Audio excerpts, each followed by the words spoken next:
Guys तपाईले थाहा पाइसक्नुभयो होला मेरो थम्बनेल देखेर यो चाहिँ मेरो फर्स्ट ब्लग हो भनेर।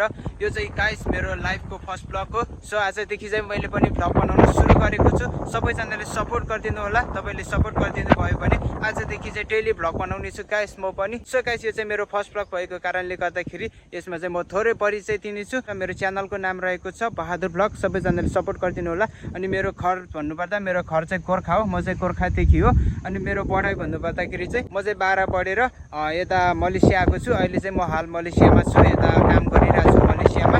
सो गाइस मेरो परिचय त्यही हो। तपाईहरुलाई चाहिँ मेरो ब्लगमा चाहिँ गाइस यहाँको ठाउँहरु देखाउने छु।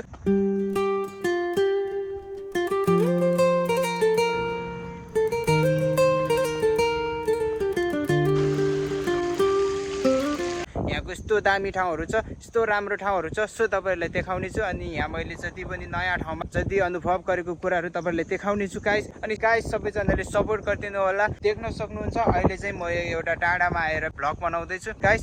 यस्तो दामी देखेको छ यहाँबाट चाहिँ ठाउँ चाहिँ।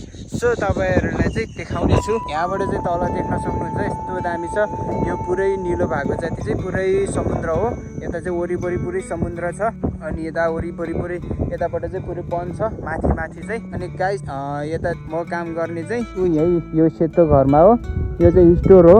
म चाहिँ यही काम गर्छु। अनि उता यो चाहिँ मार्केट हो। बेलुका चाहिँ यहाँ काम गर्न चाहन्छु। हामी पस्ने चाहिँ उता हो। अनि यता चाहिँ हामी साइकलमा आउँछौँ काम गर्नलाई चाहिँ बिहानै। अनि सो गाइस मैले यहाँबाट भ्लग बनाउँदैछु किनकि यहाँबाट चाहिँ यस्तो दामी ठाउँ देखेको छ कि यस्तो बवाल देखेको छ। सो यहाँको ठाउँहरू देखाउने छु तपाईहरुलाई मेरो भ्लगमा। सबैजनाले सपोर्ट गरिदिनु होला, सब्स्क्राइब गरिदिनु होला। सो गाइस अब हामी नेक्स्ट भ्लगमा भेट्ने छौँ गाइस। आजको लागि यति नै। Okay by by.